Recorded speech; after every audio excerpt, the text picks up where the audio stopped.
네, 고성국 칼럼입니다. 김대기 대통령 비서실장을 교체함으로써 국정 쇄신에 불을 당기자. 네, 어제 한동훈 장관은 이임식을 했습니다. 비대위원장을 맡기 위해서. 이 비대위원장을 수락하면서 동료 시민과 나라를 위해 잘해야 되겠다는 책임감을 더 크게 느낀다 이랬어요. 9회 말 투아웃 상황까지 얘기하면서. 동료 시민이란 말은 평소에 우리가 잘 안 쓰는 말이잖아요. 그래서 기자가 물어본 것 같습니다. 동료 시민이라고 표현한 이유가 있습니까? 그러자 한동훈이 이렇게 답합니다. 그건 제가 평소에 많이 쓰던 표현입니다. 민주사회를 구성하고 민주주의를 유지하는 것은 시민들 간의 연대와 동료의식입니다. 그래서 그냥 시민이라고 하지 않고 동료 시민이라는 말을 평소에도 많이 써왔습니다.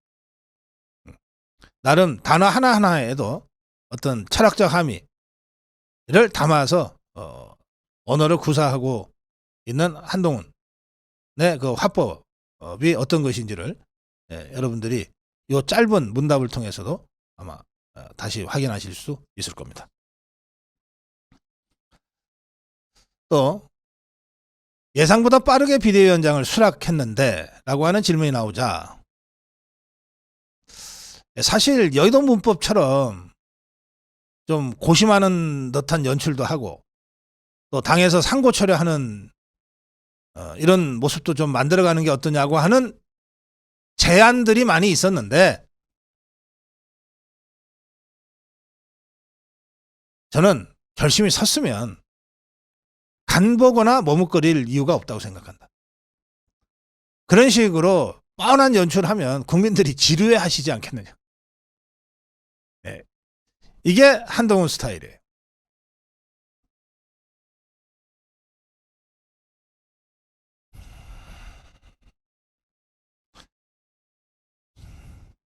저는 한동훈 비대위원장, 한동훈 비대위 출범으로 우리 정치권에 새바람이 불기 시작했다고 느낍니다. 엄경영 시대정신연구소장은 이렇게 평가했습니다. X세대인 한동훈은 민주당 586, 민주당 586 운동권은 물론 대체로 묻지마 진보인 70년대 생들과도 다르다.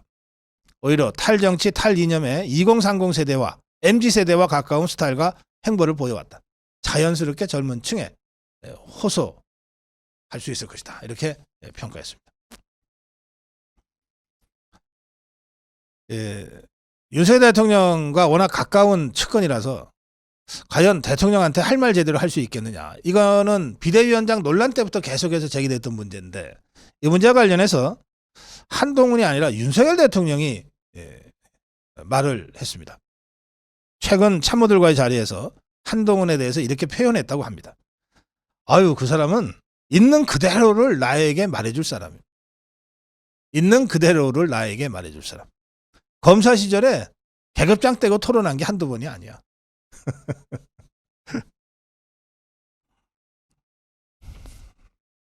자,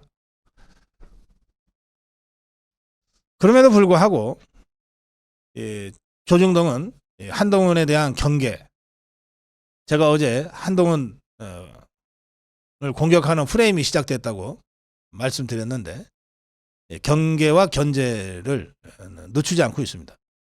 조선일보는 사설에서 한동훈 비대위 대통령과 관계에 성패 달렸다. 이래가지고 마치 한동훈이 대통령과 싸우지 않으면은 별것 아닌 것처럼 이렇게 만들어 가려고 하고 있어요. 이 조선일보 사설의 내용은 이렇습니다. 세 번째 비대위를 발족시킬 정도로 어렵게 만든 것이 윤석열 대통령이라는 거예요.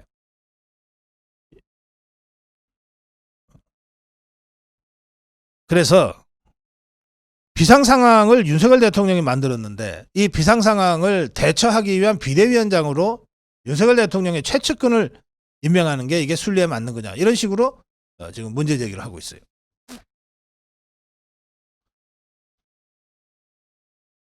저는 이 조선일보 이 사설을 보면서 모든 것을 앞으로 이 조중동 또는 좌파들이 윤석열 대 한동훈 구도로 만들어서 이 프레임을 덮어씌우려고 할지도 모르겠다는 생각을 하게 됐습니다. 그럼 어떻게 됩니까? 윤석열 대 한동훈 구도를 딱 만들어 놓고 이제 한동훈이 윤석열한테 쓴소리하면 윤석열 대통령이 곤란스러워해지고, 한동훈이 윤석열 대통령한테 해야 될 쓴소리도 못하면 그때는 한동훈이 망하고, 이거 완전 윤석열 대통령과 한동훈을 제로섬 게임 달려오는 기차처럼 만들어 놓고 지금 어느 쪽이든 때리겠다고 지금 프레임을 씌우고 있는 거다, 이렇게 생각합니다. 좌파들이 그런 프레임을 진작부터 씌워왔고 조중동도 거기에 지금 가세하고 있는 상황입니다. 그래서 제가 이 시점에 윤석열 대통령과 한동훈 비대위원장이 이런 좌파들의 조중동의 프레임에 갇히지 않고 한동훈이 만들어갈 정치 빅뱅, 정치 쇄신에 더 힘을 보태기 위해서 대통령이 해야 될 일이 딱 하나 있다.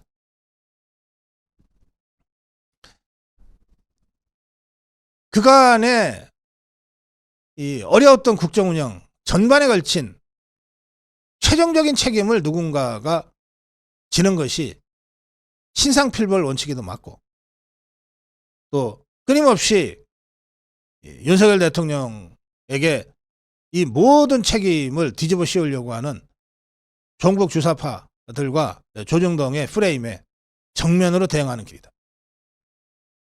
그걸 하기 위해서는 실질적인 의미에서도 그렇고 상징적인 의미에서도 대통령 비서실장 김대기의 경질이 꼭 필요하다. 이렇게 되면 대통령은 대통령 실장이야 모든 수석을 전면 교체한 것이 됩니다. 그렇게 해서 국정의 쇄신 바람을 불러일으키게 될 겁니다. 수석들 다 바꾸도 대통령 실장 안 바꾸니까 바뀐 게 없다고 하는 공격이 끊임없이 제기되고 있는 거예요. 지금 당은 완전히 바뀌었습니다. 대통령실도 김대기 실장이 있으니까 다 바꿨는데 안 바꾼 것처럼 돼 있는 거예요. 그만큼 상징성이 큽니다. 대통령 실장이라는 자리가. 그래서 윤석열 대통령이 한동훈 비대위원장한테 힘을 실어주는 가장 효과적인 방법은 한동훈의 정치 쇄신에 호응하는 국정 쇄신을 대통령이 단행하는 것이고, 그것은 최종적으로 김대기 비서실장의 경질로 1차 완성되는 것이다. 그렇게 저는 말씀드립니다. 그 점에서 오늘 고성국 칼럼, 김대기 비서실장 교체로 국정 쇄신의 불을 당기자. 김대기 대통령 비서실장의 경질로 한동훈 쇄신에 힘을 실어주자. 고성국 칼럼이었습니다.